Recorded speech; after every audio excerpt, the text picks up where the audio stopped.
یعنی مجھے کوئی آر بھی نہیں ہے اور یہ ایک سوال بھی ہے کہ یہ بات ہم نے کی کہ جناب لوگ عبادات کر رہے ہیں لیکن وہ نتائج نہیں حاصل ہو پا رہا ہے، معاشرہ اس طرح سے نہیں بن پا رہا، اس میں بہت ساری وجوہات ہیں، لوگوں کا جو ہے وہ حضور قلبی نہیں ہے، لوگوں میں سچائی نہیں ہے، لوگوں کا دھیان کہیں اور ہوتا ہے، یہ ساری باتیں اپنی جگہ ہیں اور لوگوں نے مسائل نہیں پڑھے ہیں، یہ سب چیزیں ہیں۔ آپ یہ بھی ارشاد فرمائیے گا کہ اس بیماری یعنی اس مسئلے میں علماء کا کیا کردار ہے؟ علماء نے اپنا کردار کیا اس طریقے سے ادا نہیں کیا جو ان کو ادا کرنا چاہیے تھا؟ پہلی بات، کیونکہ ہم ابھی اس طبقے کی تو بات ہی نہیں کر رہے جو عبادت نہیں کر رہا، ہم اس طبقے کی بات کر رہے ہیں جو عبادت کر رہا ہے، جو مسجد میں آ رہا ہے، جو نماز پڑھ رہا ہے، لیکن اس کے باوجود اس کے اندر تبدیلی نہیں آ رہی۔ تو اس کا مطلب یہ ہے کہ کہیں نہ کہیں ذمہ داری ایک عالم کی بھی ہوتی ہے کہ جو اس کے اندر تبدیلی لے کے آئے، ایک سوال۔ اور دوسری طرف ہم یہ بھی دیکھتے ہیں کہ جو لوگ عبادت کرنے کی ترغیب دے رہے ہوتے ہیں اور جو بات کر رہے ہوتے ہیں، جو بڑی اچھی اچھی باتیں کر رہے ہوتے ہیں، ان کے اپنے قول و فعل میں ہمیں تضاد نظر آ رہا ہوتا ہے، وہ کہہ کچھ رہے ہوتے ہیں اور وہ کر کچھ رہے ہوتے ہیں۔ کیا یہ کس کی ایک وجہ معلوم نہیں ہوتی؟ کیا ارشاد فرمائیں گے؟ بسم اللہ الرحمن الرحیم۔ جیسا کہ پہلا سوال آپ کا ہے کہ علماء کی ذمہ داریاں، اور یقیناً جو صاحب علم افراد ہوتے ہیں وہ ان افراد کے لیے کہ جو صاحب غیر علم ہیں ان کے لیے ایک بڑی نعمت ہے۔ جس طریقے سے ایک حکیم یا ایک ڈاکٹر جو ہے وہ مریض کے لیے باعث رحمت و برکت ہوتا ہے، بالکل اسی طریقے سے ایک عالم جو ہے وہ جاہل کے لیے باعث رحمت و برکت ہوتا ہے۔ اور قرآن نے واضح حکم کہا کہ فَاسْأَلُوا أَهْلَ الذِّكْرِ إِن كُنتُمْ لَا تَعْلَمُونَ، کہ اگر نہیں جانتے تو جاننے والے سے پوچھو۔ اچھا، اب مسئلہ یہ ہے کہ یہ بھی مسائل ہیں سامنے کہ کچھ افراد بیان نہیں کرتے۔ مثلا اکثر مساجد میں آپ دیکھیں کہ یہ ایک روش ہے اور یہ اچھی روش ہے کہ نماز کے بعد ایک مسئلہ 1 منٹ کا بیان کر دیا جاتا ہے، تو اگر مہینے میں 30 دن ہے تو اس کا مطلب ہے کہ 30 مسئلے بیان ہو گئے۔ بہت مثلا اچھا کسی بھی ایک نماز کے وقت اگر آپ دیکھتے ہیں کہ مغرب میں زیادہ لوگ ہیں تو مغرب میں، یا عشاء میں زیادہ افراد آتے ہیں تو عشاء میں، یا فجر میں، جس وقت بھی ہو، تو آپ اب مہینے کے 12 ہیں تو آپ سال کے لگا لیجیے کتنے ہوں گے۔ اچھا، وہ ہضم بھی ہو جاتے ہیں اور چونکہ مختصر ہوتے ہیں تو یہ ایک چیز سامنے آتی ہے، اور یہ تو ذمہ داری ہے ہر انسان کی کہ جو شخص جانتا ہے اسے چاہیے کہ وہ پھیلائے۔ کیونکہ جب امیر المومنین سے بھی سوال کیا گیا کہ العلم افضل ام المال، کہ علم افضل ہے یا مال افضل ہے، تو مولانا نے کہا کہ علم افضل ہے۔ کہا بھئی یہ دلیل کیا ہے؟ تو کہا کہ علم جو ہے وہ بانٹنے سے بڑھتا ہے اور مال جو ہے وہ بانٹنے سے کم ہو جاتا ہے۔ بالکل۔ اور مال اگر ختم بھی ہو جائے تو اتنا نقصان نہیں ہوتا، لیکن اگر علم ختم ہو جائے تو انسان جو ہے وہ معاشرے کے لیے بھی نقصان دہ ثابت ہوتا ہے، اور جو اجتماعی مسائل ہیں اس کے لیے بھی جو ہے وہ نقصان دہ ثابت ہوتا ہے۔ اچھا، دوسری چیز یہ ہے کہ اب کیا واقعتاً ساری خامی جو ہے، جس طریقے سے ہم مختلف موضوعات پر بحث کرتے ہیں کہ لینے والے اور دینے والے، مثلا اگر عالم جو ہے وہ اپنی ذمہ داری کو نبھاتا ہے، اور چونکہ ہر مسجد کے اپنے مسائل ہوتے ہیں، ہر علاقے کے اپنے مسائل ہوتے ہیں، ہر جگہوں کے اپنے مسائل ہوتے ہیں، لیکن اگر وہ اپنی ذمہ داریوں کو نبھاتے ہوئے اپنے کاموں کو انجام دیتا ہے، لوگوں کو مسائل سکھاتا ہے، لیکن اگر سیکھنے والے اس کو سیکھنے کو تیار نہیں ہیں، مثلا وہی مثال ہے کہ جیسے ہمارے ہاں مکتبہ اہل تشیع میں 2 نمازیں ملا کے پڑھی جاتی ہیں، جیسے ظہر اور عصر اور مغرب اور عشاء۔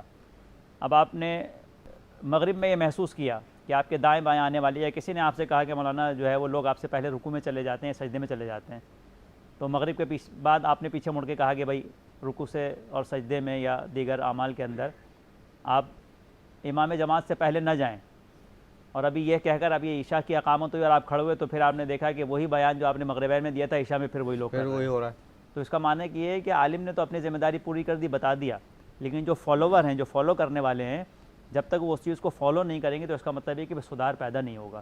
تو اصل موضوع گفتگو یہ ہے کہ ہر انسان اگر اپنی ذمہ داری کو سمجھ کر اپنے وظیفہ شرعیہ پہ عمل کر لے تو خود بخود جو ہے وہ۔ اچھا، اس وقت کے موجودہ معاشرے میں، یعنی بالکل میں سوال کو مرتکز کر رہا ہوں، آپ سمجھتے ہیں ہمارے معاشرے میں علماء اپنی ذمہ داری پوری کر رہے ہیں؟ دیکھیے، ہر جگہ افراد و تفرید ہے، اب مکمل طور پر جو ہے وہ کہا جائے کہ نہیں کر رہے تو یہ بھی جاتی ہے، اور مکمل طور پہ کہا جائے کہ کر رہے ہیں تو یہ بھی جاتی ہے، کیونکہ بعض افراد دیکھیں آپ کو ایسے علماء بھی نظر آئیں گے کہ جو کہیں گے کہ اتفاق سے رہو، اتحاد سے رہو، صبر کرو، برداشت کرو، ذاتیات کو مار دو، نفس کو مار دو، دوسرے کی گالی کو برداشت کر لو لیکن گالی کے بدلے گالی نہ دو. جی ہاں. کوئی تمہیں پتھر مارے تو یہ جواز بنا کے کوئی اس نے مجھے پتھر مارا ہے تو بدلے میں اس کو 2 پتھر مارو.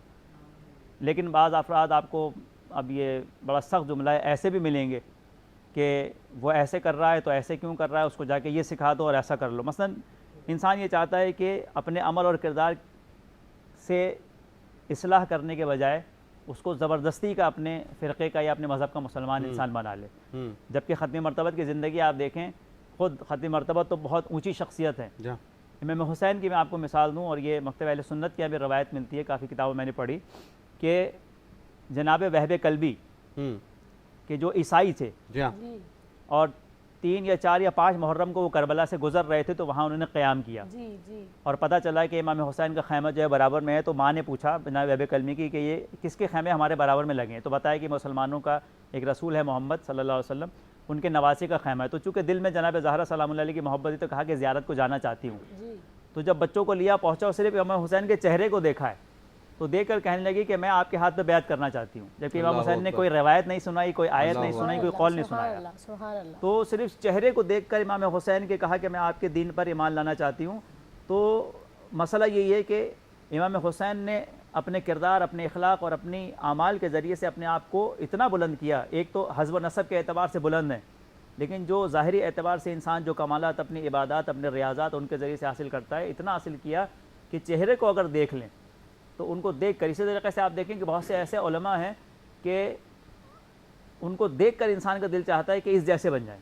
اللہ اکبر. اور بہت سے ایسے ہیں کہ کہتے ہیں کہ بھائی دیکھو گالی مت بکو، لیکن جب ان سے گفتگو کی جائے تو وہ پہلے گالی بکتے ہیں اور بعد میں بات کرتے ہیں. جی ہاں، یہ بھی اور اس سے پھر کیا ہوتا ہے کہ دیکھیے ایک چیز، دوسرا سوال آپ کا کہ دیکھیے ایک ہے دین اور ایک ہے عالم سکھانے والا.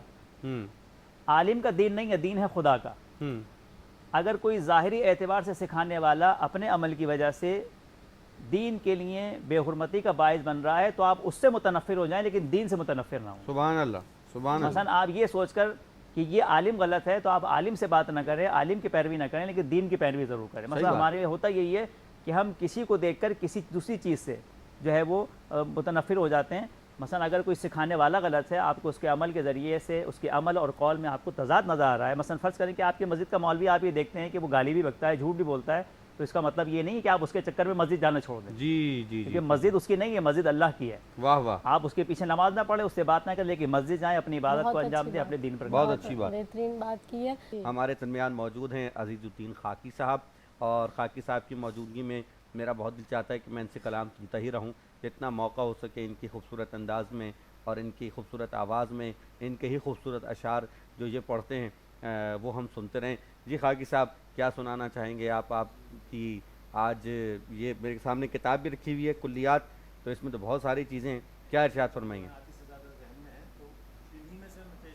جی بسم اللہ کر رہا ہوں نا. اور الحمدللہ میں اپنی ہر نعت کو ایک کوئی نہ کوئی عنوان دیتا ہوں. جیسے ابھی میں حرم کے نظارے اس کے حوالے سے یہ جو نعت شریف پیش کرنے جا رہا ہوں، اس کا عنوان ہے آرزوئیں اور تمنائیں. آرزوئیں اور تمنائیں. کتنی آرزوئیں دیکھیے صاحب، مگر یہ ساری متبرک آرزوئیں ہیں، تمنائیں ہیں. ماشاءاللہ ماشاءاللہ. نہیں ماشاءاللہ، بسم اللہ. کہ در مصطفیٰ پہ جائیں یہی دل کی آرزو ہے، در مصطفیٰ پہ جائیں، در مصطفیٰ پہ جائیں یہی دل کی آرزو ہے، انہیں حال دل سنائیں، انہیں حال دل سنائیں، یہی دل کی آرزو ہے، یہی دل کی آرزو ہے. کبھی حاضری مکہ، کبھی حاضری طیبہ کبھی حاضری مکہ کبھی حاضری طیبہ وہ حسین لمحے پائیں یہی دل کی آرزو ہے یہی دل کی آرزو ہے اور جہاں بادشاہ سائل جہاں جبرائیل خادم جہاں بادشاہ سائل جہاں جبرائیل خادم وہ دیار دیکھ آئیں یہی دل کی آرزو ہے وہ دیار دیکھ آئیں یہی دل کی آرزو ہے اور مقطع دیکھیے کہ وہی عرض پاک طیبہ بنے خاکی اپنا مدفن وہی عرض پاک طیبہ بنے خاکی اپنا مدفن وہاں جائیں پھر نہ آئیں وہاں جائیں پھر نہ آئیں یہی دل کی آرزو ہے یہی دل کی آرزو ہے در مصطفیٰ پہ جائیں اللہ بھائی کیا اچھا ہے اور کیا خوبصورت نعت تو ہر کوئی جو بھی پڑھتا ہے نعت اچھی ہوتی ہے ایک بات بس میں ادبی حوالے سے کہنا چاہوں گا کیونکہ شاعری سے میرا تھوڑا سا تعلق ہے کہ جو مقطع میں آپ خاکی کا استعمال کرتے ہیں وہ اتنا پرمعنی ہوتا ہے اور اس میں یعنی لفظ خاکی کی جو معنویت ہے اب خاکی سے مدفن جو آپ نے جوڑا ہے اس وقت اپنے مقطع میں تو اس کا مزہ دوبالا ہو گیا اور جتنی بھی نعتیں ابھی خاکی صاحب نے پڑھی ہیں اس میں مقطع میں خاکی کا استعمال یہ آپ کا خاصہ ہے ماشاءاللہ مجھے نہیں پتا کہ یہ میں نے محسوس کیا ہے کتنے لوگوں نے محسوس کیا ہے اور یہ کلام لکھتے ہوئے خاکی صاحب کے ذہن میں یہ بات ہوتی ہے یا نہیں لیکن یہ میرا ایک اس تجزیہ ہے آپ کی کلام کے اوپر صحیح ہے ماشاءاللہ بہت توجہ سے سنا ہے اور کوشش میری یہی ہوتی ہے کہ مقطع میں وہ مقطع نچوڑ ہوتا ہے نعت کا پورے کلام کا واہ تو وہ مطلع سے ہم مقطع پر جب آتے ہیں تو وہ مطلع سے بہت خوبصورت زیادہ مقطع ہونا چاہیے واہ وہ ابھی آرٹس کونسل میں ایک پروگرام ہوا تو کہنے لگے آپ پوری اب یہ 800 صفحات کی میری کلیات ہے تو اس میں سے انہوں نے کہا کہ ایک شعر اپنا بتائیے جو آپ پر صادق آتا ہو تو صرف میں نے ایک چھوٹی بہر میں ایک شعر میں نے کہا ہے کہ خاک ہوں خاکی تخلص ہے میرا واہ خاک ہوں خاکی تخلص ہے میرا مجھ کو بس خاک مدینہ چاہیے واہ مجھ کو بس خاک مدینہ چاہیے سبحان اللہ سبحان اللہ سبحان اللہ مرحبا سحری میں وقت ہوا ہے ایک بریک کا مرحبا سحری میں آپ کا انتظار رہے گا مرحبا رمضان مرحبا رمضان مرحبا رمضان مرحبا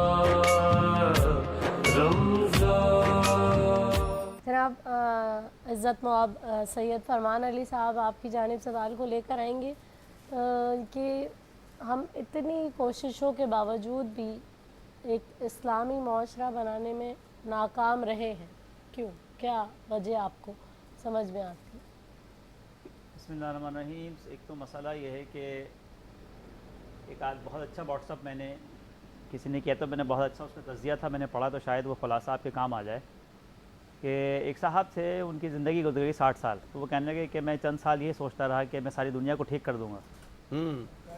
تو پھر کچھ عرصہ جب گزرا تو میں نے کہا میں ساری دنیا کو ٹھیک نہیں کر سکتا. تو اس نے کہا کہ میں اپنے ملک ہی کو ٹھیک کر لوں. پھر چند سال گزرے تو اس نے کہا کہ بھائی میں تو اپنے ملک کو بھی نہیں ٹھیک کر سکتا، تو ایسا کرتا ہوں کہ میں اپنے شہر کو ٹھیک کر لوں. اب پھر چند سال گزرے، پھر سوچا کہ بھائی میں تو اپنے شہر کو بھی نہیں ٹھیک کر سکتا، تو میں اپنے محلے کو ٹھیک کر لوں. جی. پھر چند سال گزرے تو سوچا کہ میں اپنے محلے کو نہیں ٹھیک کر سکتا، تو میں کم سے کم اپنے گھر کو ٹھیک کر لوں. جی. پھر جب گھر تک پہنچا تو سوچا، چند سال گزرے، یعنی کہ اب عمر جو ہے وہ تمام ہوتی چلی جا رہی ہے. جی. تو پھر سوچا کہ اب میں اپنے گھر کو بھی نہیں ٹھیک کر سکتا، کم سے کم میں اپنے آپ کو ٹھیک کر لوں. واہ. تو اس نے عمر کے آخری حصے میں کہا کہ اے کاش یہ حقیقت مجھ پہ پہلے واضح ہو جاتی. واہ. کہ جو میں سوچا کہ میں ساری دنیا کو ٹھیک کر لوں، پھر ملک کو ٹھیک کر لوں، شہر کو ٹھیک کر لوں، محلے کو ٹھیک کر لوں، اور آخر میں اپنے آپ کو ٹھیک کر لوں. اگر عمر کے پہلے حصے میں مجھے یہ سمجھ میں آ جاتا ہے کہ اگر میں اپنے آپ کو ٹھیک کر لوں تو سب خود بخود ٹھیک ہو جائیں گے. واہ. تو اگر ہمارے سب سے بڑا مسئلہ یہی ہے کہ ہر آدمی دوسرے کو مسلمان بنانے کے چکر میں لگا ہوا ہے. واہ. ہر انسان، ہر مسلمان اگر خود صحیح طریقے سے مسلمان بن جائے تو کاش کسی کو دوسرے کو مسلمان بنانے کی ضرورت نہ پڑے. اور ایک بات اور ہے کہ جو زندگی کے لیے سب سے زیادہ اہم اور ضروری ہے کہ کبھی بھی کوئی انسان، خاص طور پہ امت مسلمہ کے حوالے سے میں بات کروں گا، کبھی بھی اپنے ذہن میں چاہے اپنے فرقے کے حوالے سے ہوں یا دوسرے مسائل کے حوالے سے کبھی بھی یہ مت سوچیں کہ سامنے والا شخص اب قابل اصلاح نہیں رہا. اللہ اکبر. ہر انسان کے اندر کہیں نہ کہیں کوئی اچھائی چھپی ہوئی ہوتی ہے اور مسلسل اس پر محنت جاری رکھنی چاہیے اپنے عمل اور اپنے کردار کے ذریعے سے، اور کبھی بھی اس سے متنفر نہیں ہونا چاہیے، مایوس نہ ہو. مایوس نہیں ہونا چاہیے کہ اب یہ قابل ہدایت نہیں رہا. اور دوسری چیز، ایک ہے آپ کا وظیفہ اور ایک ہے اس کا وظیفہ. آپ ہندو سے اس لیے منہ بنا کے مت ملیں کہ وہ ہندو ہے. جی. واہ. وہ ہندو ہے، آپ تو مسلمان ہیں. واہ. واہ. ٹھیک ہے، مثلا آپ نے اپنے دین کے مطابق لوگوں سے ملنا ہے، جی. ان کے دین کے مطابق نہیں. مثلا یہ نہیں کہ آپ تھالی کے بیگن بن جائیں کہ جس سے کام ہوتا ہے اس سے بڑے اچھے طریقے سے ملتے ہیں اور جس سے کام نہیں ہوتا اس سے جو ہے منہ بنا کے ملتے ہیں. واہ. تو آپ نے ہر طریقے سے، مثلا آپ کی زندگی ایسے ہونی چاہیے کہ آپ سنی سے ملیں، اگر آپ شیعہ ہیں تو جب بھی آپ کے چہرے پہ ویسی مسکراہٹ ہونی چاہیے کہ جیسے شیعہ کو دیکھ کے ہوتی ہے. جی. کیونکہ خود ائمہ علیہ السلام اور انبیاء علیہ السلام کی زندگی کا یہ کمال رہا ہے. جی. اور صدقہ بیان کیا گیا ہے. مثلا کسی سمجھتے ہیں کہ پیسہ دینا جو ہے صدقہ ہے. خود امیر المومنین مولا علی بن ابی طالب ارشاد فرماتے ہیں کہ ایک مومن کا مومن کے چہرے کی جانب اور ایک مسلمان کا مسلمان کے چہرے کی جانب مسکرا کر دیکھ لینا بھی صدقہ ہے. بے شک. بے تو شک. اگر بے ہم شک. اچھا مسکرا کر کب دیکھا جاتا ہے کہ جب دلوں کے اندر گنجائش باقی ہوتی ہے. جی. تو دلوں میں گنجائش باقی رکھے، ہر انسان سے اس لیے ملیں. وہ رب دیکھ رہا ہے کہ یہ بت کے آگے جو ہاتھ جوڑ کے بیٹھا ہے یہ مجھے خدا نہیں مانتا، جی. لیکن پھر بھی وہ اپنی نظر کرم اس پر جاری رکھے ہوئے ہے. جی. جس کا دین ہے، جس کی فرمان صاحب جس کی بس زمین و آپ نے آسمان بات ہے. ایسی کر دی، کیا اچھی بات کر دی. اللہ اکبر. اللہ اکبر. یعنی حضرت موسیٰ سننا بھائی، حضرت موسیٰ علیہ السلام سے سوال کرنے والے نے سوال کر لیا، موسیٰ جا کے اپنے خدا سے پوچھو انہیں کیوں نوازتا ہے جو فرعون کو خدا مانتے، ان کا رزق بند کر دے، ان کے اوپر پانی برسانا بند کر دے، ان کا اناج اگانا بند کر دے، وہ جس ہوا میں سانس لیتے ہیں وہ ہوا رک جائے تو یہ خود ہی مر جائیں گے. تو یہ پتہ چل جائے گا کہ خدا کون ہے، یہ فرعون خدا ہے یا وہ خدا ہے. تو حضرت موسیٰ نے جا کے جب اللہ سے سوال کیا تو خدا نے کہا کہ سوال کرنے والے کو جا کے بتا دینا کہ اس نے اپنی عبودیت چھوڑ دی ہے تو کیا میں اپنی ربوبیت بھی چھوڑ دوں؟ جی. اگر وہ اپنے آپ کو میرا بندہ نہیں مانتا تو کیا میں اس کا رب نہیں ہوں؟ تو بات یہی ہے کہ اس کا عمل اس کے ساتھ اور آپ کا عمل آپ کے ساتھ. بڑی اچھی بات فرمان بھائی نے کی کہ جناب اگر وہ کسی اور مسلک سے تعلق رکھتا ہے یا کسی اور مذہب سے تعلق رکھتا ہے، اور مسلک کی بحث تو اب زیادہ ہو گئی ہے ورنہ پہلے تو یہ بحث تھی ہی نہیں، اور الحمدللہ ہم اس بحث کے قائل ہی نہیں ہیں کہ مسلک کی بحث کی جائے، محبتوں کو عام کیا جائے. میں اپنے پچھلے پروگرامز میں بھی کسی میں کہہ چکا کہ کرونا وائرس سے زیادہ خطرناک وائرس جو ہے وہ یہ تعصب کا وائرس ہے. یہ تعصب کا وائرس جو ہے نا یہ ختم ہونا چاہیے، اور اس کے لیے علماء کرام کو کردار ادا کرنا چاہیے. بڑی تیزی سے ہم وسیم صادق بندگی صاحب کی طرف بڑھیں گے اختتامی نوٹ کے لیے، اور جناب سے دونوں باتوں کے اوپر میں تبصرہ چاہوں گا کہ علماء اس میں کیا کردار ادا کر سکتے ہیں کہ اس تعصب کو ختم کیا جائے، اور ساتھ ہی ساتھ یہ بھی بتائیے کہ اسلامی معاشرے کی تشکیل میں ہم بحیثیت انڈیویجول یعنی کیا کردار ادا کر سکتے ہیں، اور اسلامی تاریخ میں 1400 سالوں میں کوئی ایسا ماڈل معاشرہ ہمیں نظر آیا، اس کی کیا مثال ہے ہمارے سامنے؟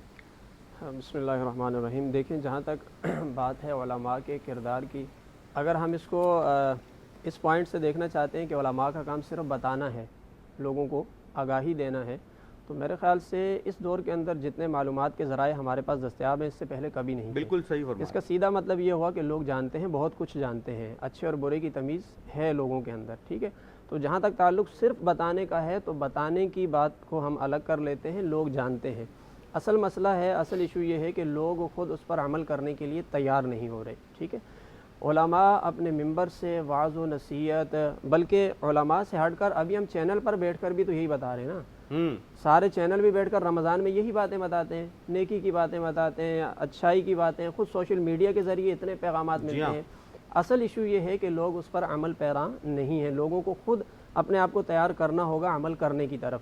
اور اگر ہم اس کا دوسرا رخ دیکھ لیں کہ نہیں، ہمیں بتانے والے کا بھی کردار چاہیے، تو یہ بہت خوبصورت بات ہے، کیونکہ جو بتانے والا شخص ہے یعنی عالم، اگر اس کا اپنا کردار بہتر ہوگا، جو بتا رہا ہے اس کے مطابق قول اور فعل میں تضاد نہیں ہوگا، تو لوگ بہت زیادہ اس کی طرف توجہ بھی کریں گے اور اس کی بات کو قبول بھی کریں گے۔ حضرت مالک بن دینار دیکھیں، جو بتا کر آپ کسی کو عمل کروائیں گے یہ بہت مشکل ہے، کردار سے جو کروائیں گے نا بہت جلدی ہو جاتا ہے۔ حضرت مالک بن دینار آپ کے پڑوس میں ایک یہودی رہتا تھا، وہ روزانہ گھر کی صفائی کرتا، کچرا اٹھا کر آپ کے گھر میں پھینک دیتا، اور وہ اس ضد اور حسد میں کرتا تھا کہ یہ مجھ سے پوچھنے آئے اور پھر میں ان سے لڑائی کروں گا۔ لیکن آپ کبھی بھی اس سے پوچھتے نہیں، وہ پھینکتا تھا، آپ اٹھاتے تھے، اٹھا کر کچرا کنڈی میں پھینک دیتے۔ ایک عرصہ گزر گیا، وہ یہودی خود مجبور ہو گیا کہ میں جا کر پوچھوں کیا کچرا ان کے گھر میں جاتا بھی ہے کہ نہیں جاتا، اور یہ کیسا انسان ہے کہ جس کے گھر میں روزانہ کچرا پھینکتا ہوں پوچھنے تک بھی نہیں آتا، یا کیا پتا کچرا جاتا ہی نہیں ہے اس کے گھر میں۔ ایک دن وہ خود پوچھنے آ گیا، جب آپ سے پوچھا تو آپ نے کہا ہاں کچرا تو آتا ہے میرے گھر میں۔ بڑا حیران ہوا، کہنے لگا کہ آپ پوچھنے نہیں آئے کبھی کہ میں آپ کے گھر میں کچرا پھینکتا ہوں؟ آپ نے کہا دیکھو ہمارا دین ہمیں یہ سکھاتا ہے کہ لوگوں کے راستے کی تکلیف کو دور کرو، لوگوں کو تکلیف میں نہ ڈالو۔ اگر تمہیں تمہارے دین نے یہ سکھایا ہے کہ کچرا اٹھا کر میرے گھر میں ڈال کر مجھے اذیت میں مبتلا کرو، لیکن میرے دین نے یہ سکھایا ہے کہ میں لوگوں کی تکلیفوں کو دور کروں، تو میں اٹھا کر اسے جا کر کچرا کنڈی میں ڈال دیتا ہوں۔ اب جب اس نے آپ کا یہ عمل دیکھا نا، اب اگر زبان سے آپ رات دن اسے کہتے رہتے تو شاید اسے مسلمان ہونے کی طرف آنے میں بہت وقت لگ جاتا۔ آپ کے کردار کو دیکھ کر اس نے کہا اگر یہ آپ کا دین ہے تو مجھے بھی کلمہ پڑھا دیں۔ اب دیکھیں وہ مسلمان ہو گیا، ٹھیک ہے نا۔ تو یعنی کردار کا یہ تعلق ہے کہ اگر بتانے والے شخص کا کردار صاف ہوگا اور سفید کپڑے کی طرح وہ ہوتا ہے، ہمارے علماء ایک مثال دیتے ہیں کہ اس کی جو حالت ہے وہ ایک سفید کپڑے کی طرح ہے کہ چھوٹا سا داغ بھی اس پر نظر آ جاتا ہے، اس لیے اس کو چاہیے وہ اپنا کردار شفاف رکھے۔ اور دوسرا جو آپ کا سوال تھا کہ ہم معاشرے کی اصلاح کس طرح کریں، معاشرے کو اچھا بنانے میں اپنا کردار، تو میں علامہ صاحب کی بات سے جوڑوں گا کہ اس کا آغاز ہمیں اپنی ذات سے کرنا ہوگا، کیونکہ جب نبی پاک صلی اللہ علیہ وآلہ وسلم سے یہ پوچھا گیا کہ انسانیت کا حسن کس میں ہے، انسان کا حسن کس میں ہے، ٹھیک ہے نا، اب خوبصورتی کو حسن نہیں کہا گیا، اچھے لباس کو حسن نہیں کہا گیا، آپ علیہ السلام نے انسانیت کا حسن یہ بتایا، فرمایا جس شخص کے اندر خندہ پیشانی ہو، کشادہ روی ہو، اور جو شخص نرم گو ہو، لوگوں میں گھل مل جاتا ہو، فرمایا یہ انسانیت کا حسن اس میں سمٹ گیا ہے۔ اب آپ دیکھیے کہ یہ انسان کے کردار سے بات شروع ہوتی ہے، اپنی ذات سے شروع ہوتی ہے کہ جس شخص کے مزاج میں نرمی آ گئی، جس کے رویے میں اچھا برتاؤ آ گیا، اچھا طریقہ آ گیا، اس نے اپنی ذات سے اپنے آپ کو اچھا کرنا شروع کیا، کیونکہ جب یہ اچھا ہوگا تو لوگ اس سے جڑنا شروع ہو جائیں گے۔ اگر یہ برا ہوگا تو یہ لاکھ اچھی باتیں بتاتا رہے، لوگ اس سے متنفر ہوتے رہیں گے۔ یہ اپنی ذات کو اچھا کرے گا تو اس کو دیکھ کر لوگ جڑیں گے اور لوگ اس سے اچھائی کو سیکھتے چلے جائیں گے۔ اچھا، آپ علیہ السلام سے یہ بھی پوچھا گیا کہ یا رسول اللہ صلی اللہ علیہ وسلم ہمیں یہ بتائیے دین کس چیز کا نام ہے۔ میرے خیال سے اس میں ساری باتوں کا جواب آ جاتا ہے کہ پوچھا دین کس چیز کا نام ہے، ایک بار نہیں، دو بار نہیں، تین بار آپ سے پوچھا گیا کہ دین کس چیز کا نام ہے۔ حضور علیہ السلام نے جواباً یہ ارشاد نہیں فرمایا کہ اچھی نماز پڑھنا، اچھا روزہ رکھنا، رات دن تقوی اختیار کرنا۔ حضور نے فرمایا کہ جس کا کردار اور اخلاق اچھا ہے نا، سمجھ لو کہ اس نے دین کو اپنا لیا ہے۔ سبحان اللہ، یعنی دین کا تعلق انفرادیت سے پہلے اپنی ذات سے آپ نے شروع کرنا ہوگا۔ آپ نے اپنے آپ کو اچھا بنا لیا تو آپ معاشرے کا ایک فرد بہتر بنانے میں سمجھے اپنا کردار کر لیا، آپ نے ایک اینٹ رکھ دی ہے، ایک بنیاد رکھ دی ہے آپ نے معاشرے کو اچھا کرنے میں۔ اور اگر آپ دوسروں پر تنقید ہی کرتے رہے، اپنی ذات کو دیکھا ہی نہیں، تو پھر آپ سمجھ لیں کہ آپ نے اپنا کوئی کردار ادا ہی نہیں کیا ہے۔ حضور علیہ السلام کے پاس ایک صحابی آئے تو کچھ اصحاب بیٹھے ہوئے تھے، آپ علیہ السلام نے فرمایا ابھی جو شخص آئیں گے نا، اگر کسی نے جنتی کو دیکھنا ہے اس کو دیکھ لینا۔ صحابہ ایک دم متوجہ ہو کہ کون ایسا شخص آ رہا ہے جس کے بارے میں حضور یہ بشارت دے رہے ہیں کہ یہ جنتی ہے۔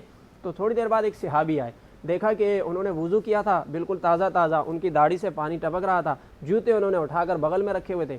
صحابہ نے بڑی توجہ سے دیکھا کہ یہ شخص جنتی ہے، حضور نے بشارت دی، ایک دن دی، دوسرے دن دی، تیسرے دن دی، صحابہ بہت ہی حیران ہوئے۔ عبداللہ بن عمر رضی اللہ تعالیٰ عنہ کہتے ہیں کہ میں اس شخص کے ساتھ چل پڑا کہ میں جا کر دیکھوں تو صحیح یہ کیا کرتا ہے۔ 3 دن کہتے ہیں لگاتار اس کے ساتھ رہا، کوئی ایسا خاص عمل نہیں دیکھا، کوئی ایسی خاص بات نہیں دیکھی۔ بالآخر 3 دن کے بعد مجبور اگر اس سے پوچھا بتاؤ تو صحیح کیا کرتے ہو، کیونکہ حضور نے تمہارے بارے میں جنت کی بشارت دی ہے۔ اس نے کہا یہی عمل کرتا ہوں جو تمہارے سامنے ہے، وہی نماز، وہی سب کچھ، کوئی ایسی خاص بات نہیں ہے۔ آپ چلے گئے کہ مجھے وہ نہ ملا جس کے لیے میں آیا تھا۔ انہوں نے کہا کہ رک جاؤ، بتاتا ہوں ایک عمل اور ہے۔ کہا وہ کیا ہے؟ کہا کہ میں اپنے دل میں کسی کے لیے حسد نہیں رکھتا، میں نے اپنی ذات کو درست کر لیا ہے، اپنے باطن کو درست کر لیا۔ فرمایا حضور نے اسی لیے میرے لیے جنتی ہونے کی بشارت دی ہے۔ تو یعنی ہم اپنے آپ کو درست کر لیں، اپنے اندر کو درست کر لیں، تو میرے خیال سے اصلاح معاشرہ میں ہمارا کردار شروع ہو جائے گا۔ مرحبا رمضان، مرحبا رمضان، مرحبا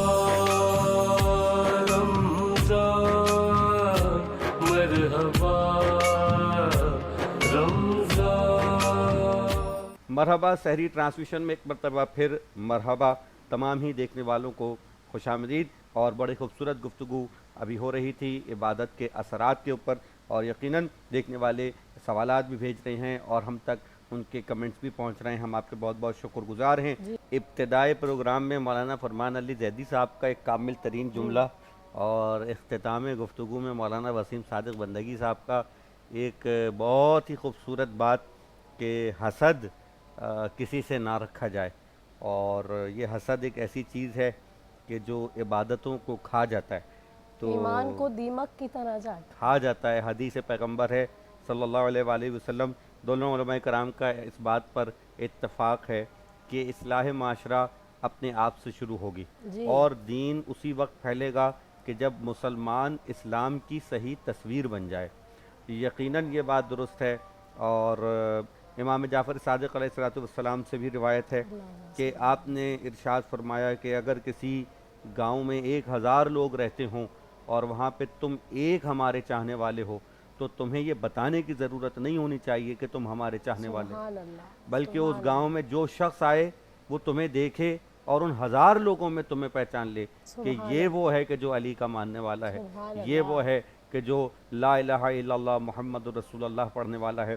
اور بالکل اسی طرح حضرت امام علی رضا علیہ السلام سے بھی روایت ہے، مولانا فرمان علی زیدی صاحب تشریف فرمائیں کہ ایک مرتبہ ایک شخص تبلیغ کے لیے جا رہا ہے، حضرت کی بارگاہ میں آ کے کہتا ہے کہ کوئی وظیفہ بتا دیجئے، کوئی طریقہ بتا دیجئے۔ آپ نے اسے صرف اتنا کہا کوشش کرنا کہ زبان کا استعمال کم سے کم کرنا پڑے۔ تو زبان کا استعمال کم سے کم کرنا پڑے مطلب یہ ہے کہ تمہارا کردار ایسا ہو جائے کہ دیکھنے والے جو ہیں وہ خود ہی تمہارے دین کی طرف راغب ہو جائیں۔ بس اسی بات پر گفتگو کا آج ہم اختتام کریں گے، اور یقیناً کہ عزیز الدین خاکی صاحب جو ہیں وہ تشریف فرما ہیں۔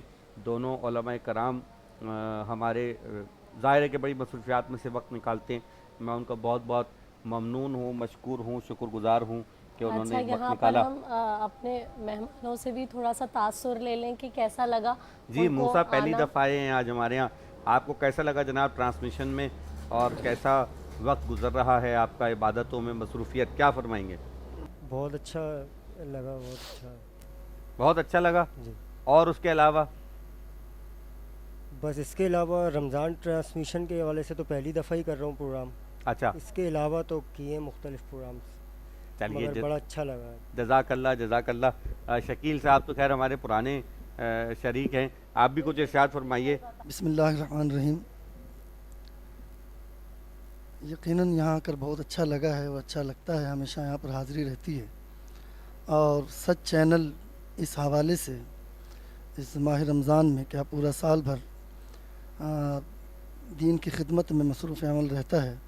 اللہ رب العزت سے دعا ہے کہ خالق کائنات اس چینل کو، اس کے تمام اراکین کو اس پر جو ہے اس کا بہترین اجر عطا فرمائے، اور ہم تمام کو یہاں پر جو گفتگو ہوتی ہے دیکھنے والوں کے لیے بھی یہ ہے کہ اس پر عمل کرنے کی توفیق عطا فرمائے۔ الہی آمین، الہی آمین۔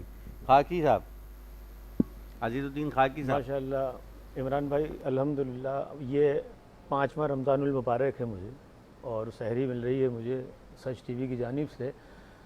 جو سیر حاصل گفتگو دین کے حوالے سے یہاں ہوتی ہے تو الحمدللہ ویسے تو ہر شخص اپنی معلومات رکھتا ہے، مگر جب یہاں گفتگو ہوتی ہے، ہم یہاں نعت ہم یا منقبت پڑھنے کے لیے آتے ہیں، تو ہم جو علماء کرام یہاں جو گفتگو کرتے ہیں نا، یقین جانیے بہت کچھ لے کر اٹھتے ہیں یہاں سے ہم، اور بہت کچھ سیکھ کر دین کے حوالے سے بہت باریک باتیں ہمیں اس کے بارے میں علم ہوتا ہے۔ تو یہاں بیٹھنا ہمارا کارآمد ہے۔ میں سچ ٹی وی کی پوری ٹیم کو اور پورے انتظامیہ کو مبارکباد پیش کروں گا کہ جس حوالے سے، جس انداز سے یہ رمضان المبارک کی ٹرانسمیشن چلاتے ہیں، اللہ پاک دن دوگنی رات چوگنی ترقی عطا فرمائے۔ بہت شکریہ آپ کی آمد کا۔ میں بہت شکر گزار مولانا فرمان علی صاحب کا، مفتی وسیم صادق مندگی صاحب کا، عزیز الدین خاکی صاحب کا، محمد شکیل صاحب آپ کا، موسیٰ رضا صاحب آپ کا بہت شکریہ، سیدہ ہیرا شیرازی آپ کا بہت شکریہ، پھر میرا اپنا بھی بہت شکریہ، تمام ناظرین کا بہت شکریہ جو دیکھ رہے ہیں، پسند کر رہے ہیں، دعا کر رہے ہیں، ان کے تاثرات ہم تک پہنچتے ہیں۔ آپ لوگوں کی بہت ساری محبتیں، آپ لوگوں کے لیے ہماری بہت ساری دعائیں، اور ہمیں اپنی دعاؤں میں یاد رکھیں، اور تمام عالم انسانیت کو اپنی دعاؤں میں یاد رکھیں کہ پروردگار عالم کچھ کہنا چاہ رہی ہیں۔ جی آخر میں بس میری جانب سے بھی یہی پیغام ہے، کیونکہ بار بار یہاں پر کردار سازی کی بات ہو رہی ہے، تو یہ سچ ہے کہ انسان کے سہارے ہیں محمد، مانا کہ بہت آپ کو پیارے ہیں محمد، کردار سے بھی کیجئے ثابت اپنے، پھر شوق سے کہیں ہمارے ہیں محمد۔ سبحان اللہ سبحان اللہ سبحان اللہ، جزاک اللہ، اور بس دعا کیجئے کہ پروردگار عالم اسی ذات کے صدقے میں تمام عالم انسانیت کو اطمینان اور سکون عطا فرمائے، اور مزید عبادتوں کی توفیق عطا فرمائے۔ اختتام میں میں عزیز الدین خاکی صاحب اگر 1 2 4 اشعار آپ پڑھ دیں گے تو یقیناً محفل میں 4 چاند اور لگ جائیں گے۔ پروردگار ہمیں آسانی عطا فرمائے، آسانیاں تقسیم کرنے کی توفیق عطا فرمائے۔ کل انشاءاللہ پھر ملاقات ہوگی۔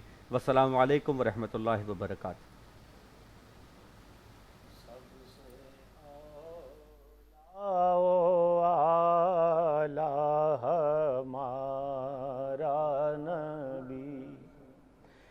سب سے بالا و اعلیٰ ہمارا نبی، سب سے بالا و اعلیٰ ہمارا نبی، اپنے مولا کا پیارا ہمارا نبی، اپنے مولا کا پیارا ہمارا نبی، دونوں عالم کا دولہا ہمارا نبی، اپنے مولا کا پیارا ہمارا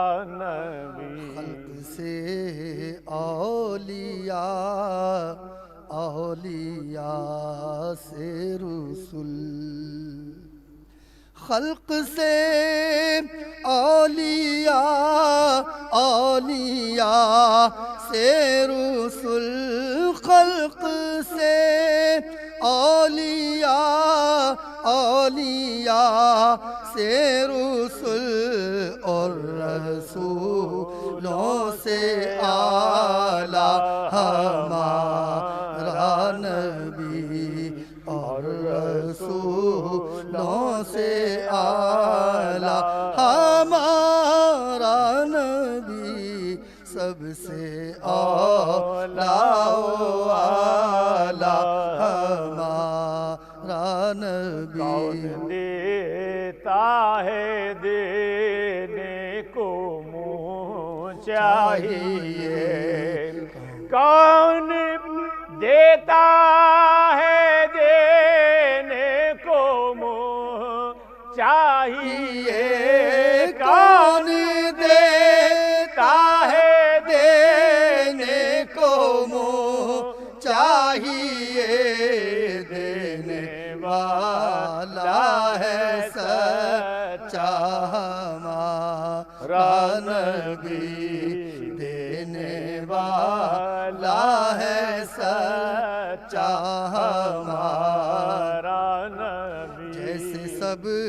کا خدا ایک ہے ویسے ہی جیسے سب کا خدا ایک ہے ویسے ہی جیسے سب کا خدا ایک ہے ویسے ہی ان کا تمہارا ہمارا نبی سب سے اولا